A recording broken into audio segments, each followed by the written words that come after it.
Hi friends, இந்த வீடியோவில் என்ன பார்க்க போகிறோம் அப்படின்னா ஜிஆர்டியில் வந்து நாங்கள் வந்து ஒரு சிட்டு போட்டிருந்தோம். என் ஹஸ்பண்ட் தான் போட்டிருந்தாங்க. அதை வந்து க்ளோஸ் பண்ணிவிட்டு நம்ம வந்து பர்ச்சேஸ் பண்ணிடலாம் அப்படின்னு சொல்லிட்டு தான் நாங்கள் வந்து போயிருந்தோம். எனக்கு வந்து மே 16 வந்து சிட்டு வந்து க்ளோஸ் ஆயிடுச்சு. அவங்க எனக்கு கால் பண்ணி கேட்டிருந்தாங்க. நான் இங்கே இல்லை, இங்கே இருந்திருந்தேன்னா நானே போயிருப்பேன். இங்கே இல்லை, அப்படி ஊருக்கு போயிருந்தேன் அப்படின்றதுனால என்னால் போக முடியல. அவங்களே கால் பண்ணியிருந்தாங்க. இந்த மாதிரி இந்த மந்த்து எண்டுக்குள்ளே வந்து நீங்கள் வாங்கியிருக்கணும் அப்படின்னு சொல்லியிருந்தாங்க. சரி ஓகேன்னு சொல்லிட்டு நாங்கள் இந்த வீக் தான் போயிருந்தேன். மண்டே போயிருந்தேன். அப்போது போயிருந்தப்போ சரி ஓகே போயிட்டு நம்ம க்ளோஸ் பண்ணிடலாம் அப்படின்னு சொல்லிட்டு வந்துட்டோம். இந்த சிட்டு ஸ்டார்ட் பண்ணும்போது பார்த்தீங்க அப்படின்னா நான் வந்து 2000 சிட்டு தான் போட்டிருந்தோம். ஸ்டார்ட் பண்ணும்போது பார்த்தீங்கன்னா கோல்டோட ரேட் வந்து 9230 ரூபா. அதுவே இந்த சிட்டு க்ளோஸ் பண்ணும்போது பார்த்தீங்க அப்படின்னா 14,000 சில்லற வந்துருச்சு. இந்த அளவுக்கு கோல்டு ரேட் வந்து ஏறிட்டே போச்சுன்னா நம்ம என்ன பண்ணுறதுன்னு தெரில.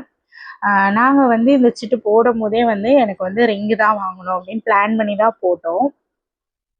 நான் இப்போது ரீசெண்டாக கூட ஒரு ரிங்கு வாங்கியிருக்கேன். வாங்கி வீடியோ கூட போட்டிருந்தேன்.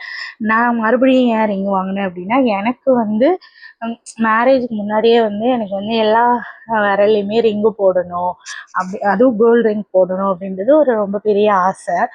அப்போ வந்து என்னால் போட முடியல. பட் இப்போது என் ஹஸ்பண்ட் வாங்கி தராங்க அப்படிங்கும்போது நம்ம வந்து போட்டுக்க வேண்டியது அவ்வளோதான். சரி ஓகேன்னு சொல்லிட்டு அதனாலவே நான் வந்து ரிங்கு வந்து வாங்க போயிருந்தேன். எனக்கு ஒரு ஆசை.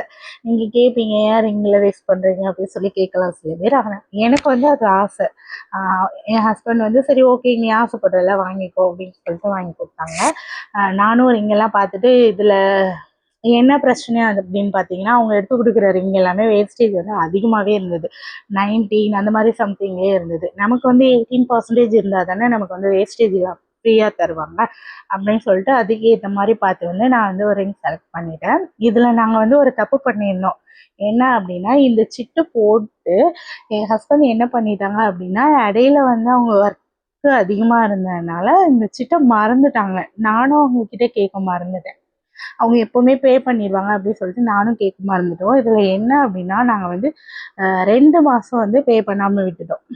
3 மாதம் பே பண்ணாமல் இருந்தோம். அதில் ஒரு மாதம் வந்து லாஸ்ட் மந்த் வந்து சேர்த்து பே பண்ணிட்டோம். பேலன்ஸ் 2 மாதம் வந்து எங்களால் பே பண்ண முடியல.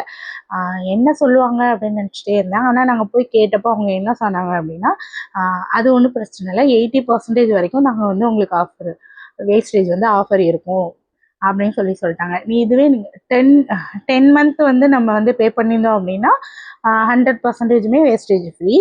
நாங்கள் வந்து 9 மந்த் தான் பே பண்ணியிருந்தேன் அப்படின்றதுனால 80% வரைக்குமே ஃப்ரீ அப்படின்னு சொல்லியிருந்தாங்க. சரி ஓகே அப்படி சொல்லிட்டு நானும் ஓகேன்னு சொல்லிட்டு ரிங்கும் வாங்கிட்டேன். நான் பண்ண தப்ப நீங்களும் பண்ணிடாதீங்க. இப்போ நம்ம வந்து 1 மாதம் வந்து பே பண்ணல அப்படின்னா, அடுத்த மாதம் வந்து நம்ம சேர்த்து பே பண்ணிக்க முடியும். அந்த ஆப்ஷன் வந்து இருக்கு. இல்ல நீங்க தொடர்ந்து ஒரு 2 மாதம் பே பண்ணல அப்படின்னா தான், அடுத்த மாதம் பே பண்ணும்போது அந்த 1 மாதம் வந்து பெண்டிங்கில் விழுந்துரும். அது வந்து நம்ம பே பண்ண முடியாது. 1 மந்த் மட்டும் தான் சேர்த்து பே பண்ணுற மாதிரி இருக்கும். அதனால பே பண்ணுறது வந்து நீங்கள் கரெக்டாக அந்த மந்த்லி பே பண்ணிடுங்க. அப்படி இல்லை அப்படின்னா நமக்கு வந்து அந்த வேஸ்டேஜ் இருக்கு இல்லையா, ஆஃபர் 18% வரைக்கும் ஃபுல்லாக ஆஃபர் தருவாங்க இல்லையா, அதில் வந்து நமக்கு வந்து கம்மி பண்ணிடுவாங்க. 80%. இப்போ 9 மந்த்னா 80%, அதுக்கு கீழேனா அந்த அந்த இது அப்படியே குறைஞ்சிட்டே வரும். ஃபைனலாக நான் வந்து இந்த ரிங்கு தான் வாங்கியிருந்தேன்.